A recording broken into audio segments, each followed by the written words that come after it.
由單面錄製到雙面錄製，由單聲道發展成雙聲道音軌，由黑色到色彩繽紛，甚至將歌手嘅樣貌印喺唱片之上。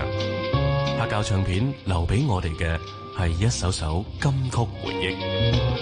我們的黑膠時光，主持黃雲漢、黎善言。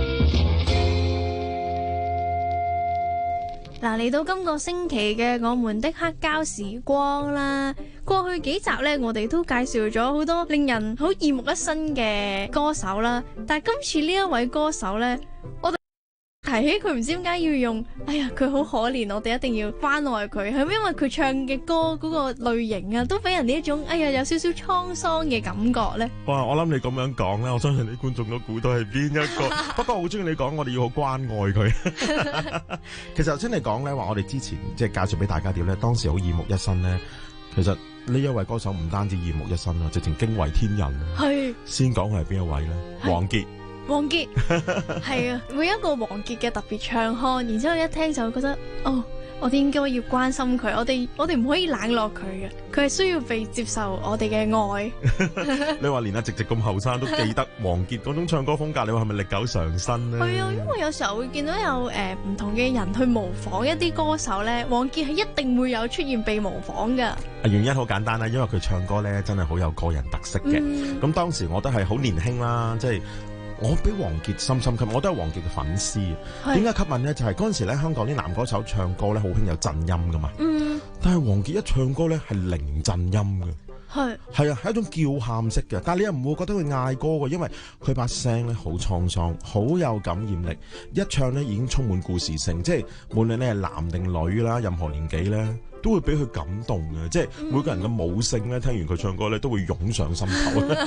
一個好犀利嘅才能嚟㗎。我覺得係啊，但係我諗王傑係因為嗰陣時佢推出佢嘅歌曲啦，都會用好多佢自己嘅經歷、自己嘅故事，咁所以好第一人身去演繹嘅歌曲咧，就成為咗一個浪子嘅傳奇。即係佢個人又好浪子啦，跟住佢嘅歌裏邊又好浪子，唔係不羈嗰隻浪子，係流浪喺人生路上嗰隻嘅浪子咯。咁我哋今次要介紹呢位浪子嘅邊一張專輯啊？當然就係1989年呢，佢正式進軍香港樂壇嘅第一張唱片《故事的角色》啦。其實與其話進軍呢，不如話王傑係回歸，因為王傑呢，其實呢，佢就喺香港出生嘅，但係1987年呢，佢就喺台灣嗰度推出唱片呢，就一炮而紅。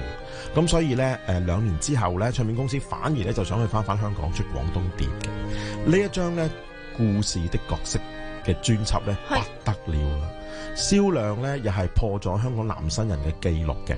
當時一出咗冇幾耐咧，已經賣到300金啦，即係15萬張。咁啊，當年累計咧仲累積到去到500金添。咁啊，非常之好賣啦。咁啊，記錄顯示咧，其實咧佢停留喺全港銷量10大咧係長達24個星期。24個星期即係幾耐到？嗱，我當平均一個月有4個星期啊，半年咯。仲要佢創造咗一個記錄，就係因為佢將呢張廣東碟好賣啦，所以唱片公司就乘勝追擊，將佢之前推出過嘅2張國語碟呢，都喺香港推出，亦都打上全港銷量10大，即係話有1個星期10大位置裏邊有3張王傑嘅唱片。哇！1張廣東，2張國語，你話係咪得人驚？俾佢好似俾佢佔晒啲位，俾佢佔晒啲位咁樣。不過咧，其實係值得嘅，因為呢一張故事的角色嘅碟裏邊咧，哇！啲好歌咧，又係人哋話首首都可以做主打歌。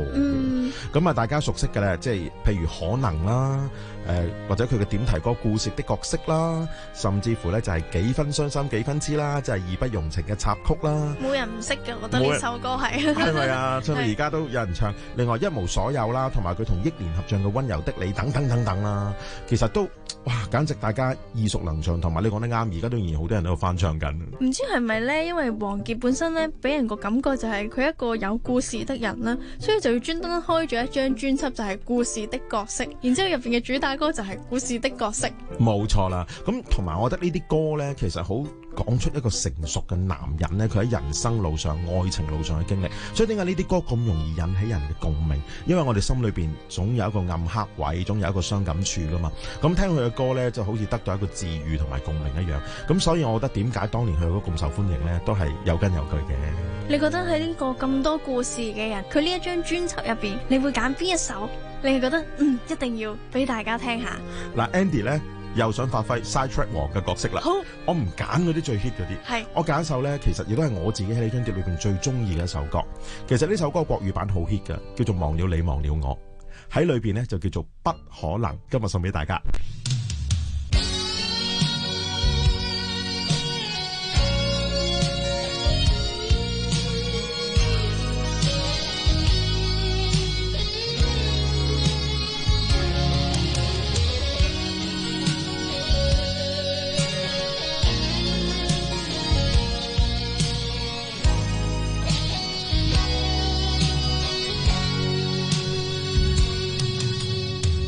終於等到你，而感覺像受着慰問，眼神總不許我移近，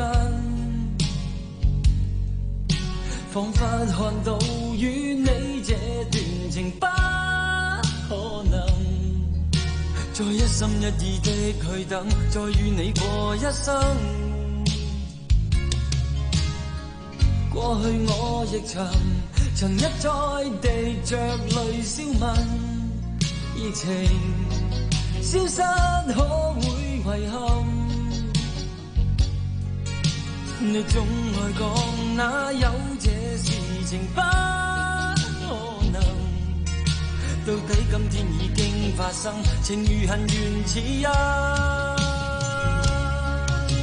想當初心仿似駕着雲，不受被困，狂怒提步，豪情獨抱，從來沒半句不可能。笑這天這份情，卻換來心頭烙印，流盡情淚，仍然沒法回頭，讓你我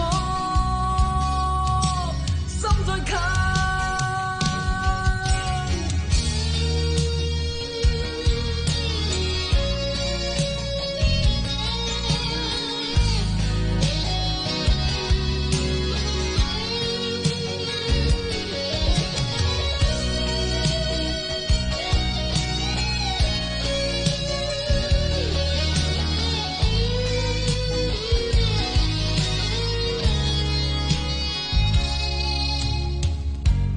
世上人重複也寂寞地安分，仿似不必追溯疑問。